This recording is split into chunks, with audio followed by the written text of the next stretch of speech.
Thick and sensitive. What happened to Usher? Kid to the hospital. How you send him to the hospital? Man, bleeding from the butt. And that's what was said. I didn't even have a name for the kid at the time. And he was like, take this, you white bitch, right? Like he kept, like he's very like into like the race play stuff. But here's the thing, I don't know if this was really him or it was like drunk him or like, yo, I'm nervous. I'm like, is he gonna hurt me? Is he making music? Oh, I'm so nervous. And that thing was big, Tasha. Most skinny men got big. No, that thing was big, Tasha. But most skinny men got I'm gonna big. be honest, that thing was like fat and it goes, here's the thing that makes it different. It goes to the left. Okay. Like Tasha, it's long and it goes to the left. Oh, okay, so it's got a curve. Yeah, to the left. I want to die. That's what I want to do. I want to die. That's what I want to do. I want to crash out right now and just like this like life. I swear to God. It is, man. This industry is not what you think it is. Don't let these people fool you, man. Before in the social media, I'm gonna give y'all a little background of me, man. Like, my life is not perfect, man. Don't think because I'm on Instagram showing this, showing that, I don't got a perfect life either. And I want you to understand that just because all these rappers show all this money and show all this fame, don't think their life is good. It's not. These people are always faking and let you know that this is not what y'all want. Do something that's low key, do something that can help you out other than being a target or a flashy. Because God can take this away from you real quick, and it's not a blessing from God. And I tell people that 24/7, this is the devil's game. It is not. This is not no God's game. In the shadows of the hip-hop world, a storm started brewing the moment whispers spread that 50 Cent had his hands on tapes nobody was supposed to hear. Recordings said to capture big-name rappers breaking down after Diddy allegedly turned his back on them. The streets talk about power shifting, about alliances cracking, about voices once loud now shaking behind closed doors. According to The Buzz, these tapes paint a picture of an industry where loyalty is rented, not owned, and where a single move from a heavyweight can send shockwaves through careers built over decades. Names stay floating in the air, never fully spoken, but the mood is clear: fear, anger, and disbelief rolling together like thunder before a storm. The story goes that these recordings did not just fall out of nowhere, but came from years of tension, private fallouts, and promises that went cold once the spotlight moved on. You see, I'm gonna tell you something. They always want you to, you know what these rappers, all these singers, all these big rappers y'all look up to? They always tell you what the good part about, but they never tell you what the bad part. And that's crazy, man. Yeah, they got all this money, but they're dealing with emo spirits. They're dealing with killing themselves. They're dealing with, man, come on, man. Every clip rumored to exist adds another layer to the idea that fame comes with strings. And when those strings get cut, even the toughest figures feel the drop. Online feeds light up with reactions, clips dissected frame by frame, voices analyzed, words twisted, all trying to decode who is who and what really went down in rooms far away from cameras. The streets love a mystery, and this one hits different because it touches the untouchable, showing a side of icons that never makes it to stages or red carpets. The narrative building around these tapes is darker than just gossip because it speaks to how control works in the game, how favors get called in, and how fast support can turn into silence. Every rumor points to a moment where Diddy supposedly made a move that left people feeling cut off, abandoned, like doors slammed shut without warning. From there, the idea of rappers in tears becomes a symbol, not just of emotion, but of the cost of chasing a seat at a table where the rules keep changing.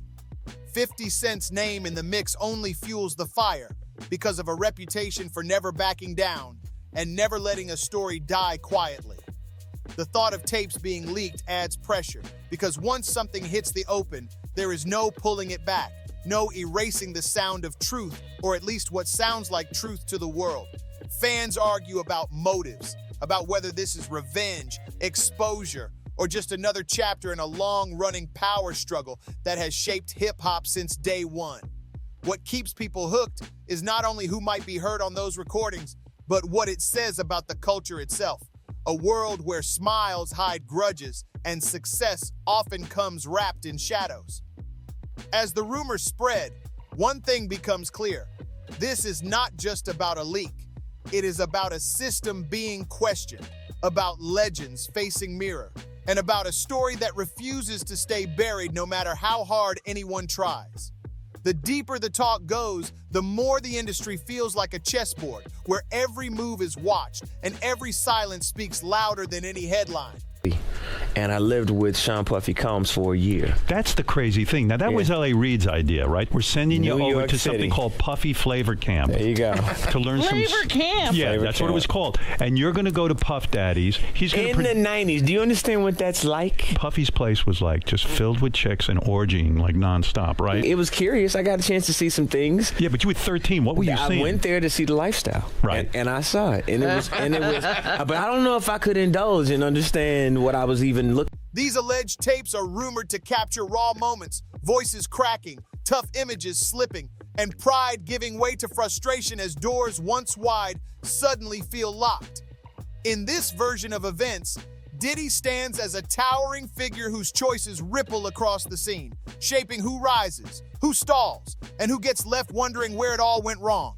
The idea that rappers could be heard breaking down challenges the myth that success makes anyone untouchable, reminding the world that behind diamonds and deals sit real pressures that never show in public. Around the leak, stories grow about meetings that went cold, calls that never came back, and promises that faded once new faces took center stage. Every detail, real or rumored, feeds a hunger for truth in a culture built on respect and reputation, where losing either can feel like losing everything. 50 Cent stepping into this storm adds another layer, because of a history of calling out what others dodge, turning tension into spectacle and words into weapons. Some see the move as exposure, others as strategy, but either way, it keeps the spotlight burning on cracks many prefer to keep hidden. The darker tone of the story comes from what it suggests, that power can lift just as fast as it can drop, and that loyalty in the spotlight often lasts only as long as it is useful. Social media becomes the courtroom, with fans acting as judges, breaking down every rumor, every hint, every reaction, trying to piece together a puzzle with half the pieces missing. In that noise, the human side still cuts through, because even legends are not built to carry endless weight without bending.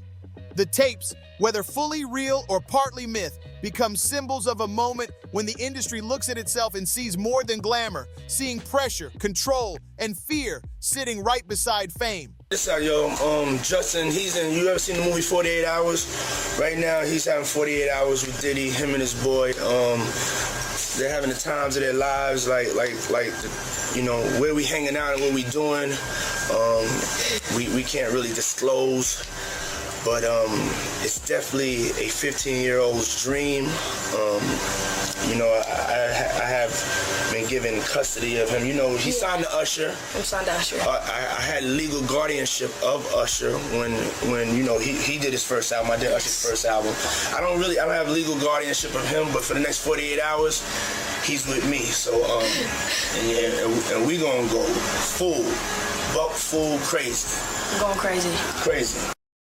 That is why the story refuses to fade, because it speaks to a truth many suspect but rarely hear out loud, that the game can be as cold as it is bright. As long as whispers keep spreading and names keep circling, the shadow of those recordings will hang over the scene, pushing questions no one in power seems eager to answer. In the end, this chapter stands as another reminder that in hip-hop, the real battles often happen away from stages, in quiet rooms where words can shake empires more than any chart-topping record ever could. The fallout promised by this saga points toward more revelations, more alliances tested, and more stories rising from the underground, because once a spark hits dry air in this culture, it rarely dies quickly, instead spreading through every corner until even the highest towers feel the heat of what was set in motion for everyone watching from the outside tonight worldwide. The conversation around these alleged recordings keeps expanding, pulling in history, old rivalries, and moments long buried under industry gloss. What makes this saga hit so hard is how it reframes success itself, turning platinum plaques and chart dominance into fragile shields rather than armor. The tapes are said to capture voices stripped of bravado, moments where confidence slips and reality speaks louder than image. In a culture that prizes strength and dominance, the idea of powerful figures being heard in distress cuts against everything fans are conditioned to believe. This is why the narrative spreads so fast, because it exposes a side of the business that rarely survives outside private rooms. Stories tied to these recordings hint at how quickly fortunes change when influence shifts, when backing disappears, and when the phone stops ringing. The rumor mill says some of these rappers had built their entire momentum around relationships that suddenly dissolved, leaving them scrambling to understand how everything unraveled so fast. In that light, the tears are not just about betrayal, but about lost leverage, lost access, and lost identity in a system where relevance is currency. Every time 50 Cent's name enters the discussion, the temperature rises because of a long history of exposing weak points and refusing to play nice when lines are crossed. The idea that he would hold on to recordings like these suggests patience, calculation, and a willingness to let tension simmer until the moment feels right. Fans dissect motives endlessly, debating whether this is about revenge, justice, or simply control of the narrative in a media-driven age. What cannot be ignored is how these rumors reshape how people view power brokers, no longer as untouchable figures, but as players whose decisions leave emotional wreckage behind them. As the story grows, so does the sense that the industry runs on unwritten rules that only become visible when someone breaks them. These tapes, real or rumored, act like a flashlight in dark corners, showing how fast loyalty can flip and how little protection fame really offers. The darker undertone comes from understanding that this is not an isolated incident, but a pattern repeated across eras, where young talent is elevated, molded, and sometimes discarded once the spotlight moves. Each whispered detail feeds the idea that the real drama of hip-hop happens off-camera, where contracts, favors, and silence decide fates more than any verse ever could. That realization keeps listeners hooked because it turns the story into a warning as much as entertainment. When icons are rumored to crack, it sends a message that nobody is immune to pressure, no matter how legendary their run once looked. In the end, this chapter becomes less about shock value and more about exposing the emotional cost of surviving at the top, where every alliance is conditional and every move can echo for years after the music stops. As reactions continue to pour in, the broader impact of this controversy becomes impossible to ignore, because it forces fans to question the foundation of the industry they celebrate. These alleged tapes are no longer just audio files in a rumor. They are symbols of imbalance, of how much power can be concentrated in the hands of a few decision makers. The idea that careers can be reshaped overnight by a single fallout reveals a system built on dependency rather than independence. In that world, even established names can find themselves scrambling when support is withdrawn without explanation. The emotional weight described in these recordings suggests a breaking point where pride gives way to fear and control slips through fingers that once held it tightly. This is why the story carries such a heavy tone, because it speaks to survival, not just success. 50 Cent's involvement keeps the narrative alive because of an image built on confrontation and exposure, making every hint of a leak feel intentional rather than accidental. The public watches closely, knowing that once something crosses into the open, the consequences ripple far beyond the original players. Careers get re-examined, past decisions questioned, and alliances scrutinized under a harsher light. The controversy also highlights how quickly audiences turn into investigators, piecing together timelines, analyzing behavior, and filling gaps with speculation that takes on a life of its own. In this environment, silence becomes suspicious, and every vague statement fuels another wave of theories. The darker aspect lies in how normalized this cycle has become, where emotional collapse is treated as content and vulnerability becomes currency. Yet beneath that surface sits a more uncomfortable truth, that many of these figures were shaped by a system that rewards obedience and punishes independence. When that system turns cold, the fallout is personal, not just professional. The rumored tears symbolize that moment of realization when the illusion of security finally shatters.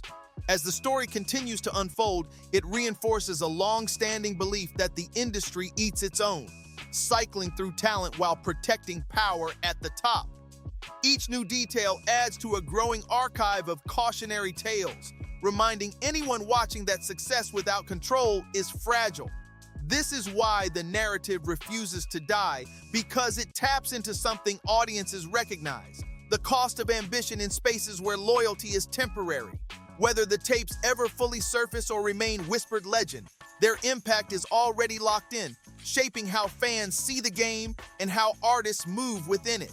In the end, this saga stands as a stark reminder that behind every empire are cracks waiting to show, and once exposed, they change the story forever.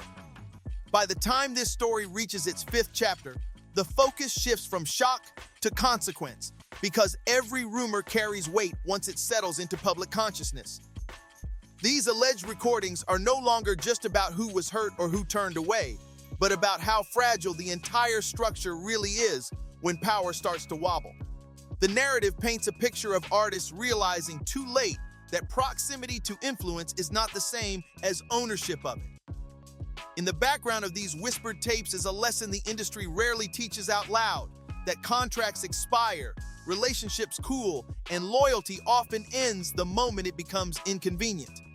The idea of rappers breaking down hits harder because these are people who built images around strength, dominance, and survival. Hearing about moments where that armor cracks forces listeners to confront how much of the culture is performance versus reality. Every discussion around these tapes circles back to control: who has it, who borrows it, and who loses it without warning. The darker tone comes from understanding that once access is removed, even established names can feel disposable. Stories connected to this situation hint at careers being quietly redirected, opportunities drying up, and voices being pushed to the margins without explanation. That silence, more than any argument, becomes the loudest message of all. With 50 Cent positioned as the one holding the narrative spark, the situation feels less like coincidence and more like calculated timing. The longer these rumors sit, the more pressure builds, forcing the industry to acknowledge uncomfortable truths it usually avoids. Fans start to notice patterns: how often success depends on approval from a small circle, and how quickly that approval can vanish. The emotional collapse described in these recordings becomes symbolic, representing a moment when illusion finally gives way to reality. It shows that fame does not equal security, and respect does not guarantee protection. This chapter of the story lingers because it reframes power not as something permanent, but as something rented, fragile, and easily revoked. In that realization, the tapes become less about scandal and more about exposure, pulling back the curtain on a system that thrives on silence and compliance. Once that silence breaks, even through rumor, the damage is already done, and the culture is forced to look at itself without filters. As the 6th chapter unfolds, the conversation moves beyond individual fallout and into the lasting impact this saga leaves behind. Whether every detail is proven or remains wrapped in speculation, the influence of these alleged tapes has already reshaped how the industry is viewed from the outside. They highlight how quickly narratives can flip, turning untouchable figures into cautionary examples overnight. The idea that voices once celebrated could be heard in distress challenges the fantasy that success shields anyone from consequence. This story resonates because it mirrors a broader truth about systems built on hierarchy, where power concentrates at the top and pressure flows downward. The rumored tears symbolize a breaking point, a moment when reality overrides branding and survival instincts collide with disappointment. In this atmosphere, every move is scrutinized, every silence interpreted, and every reaction amplified far beyond its original context. The darker side of this attention is how easily pain becomes entertainment, consumed, debated, and recycled until the human element fades behind headlines.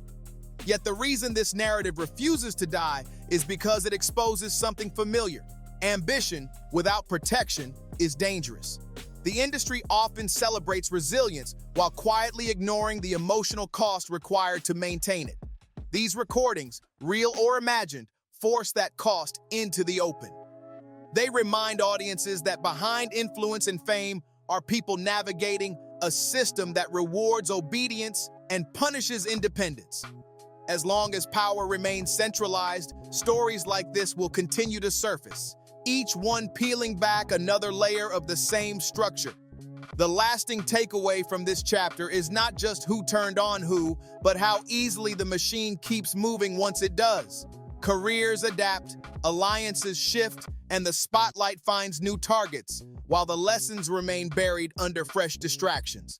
That cycle is what gives this story its weight, because it is not unique, it is familiar. As the dust settles, the narrative stands as a warning wrapped in controversy, showing that control is never guaranteed and loyalty is rarely permanent. If this breakdown of power dynamics resonates, make sure to support the content by liking the video and subscribing for more deep dives into stories the industry prefers to keep quiet.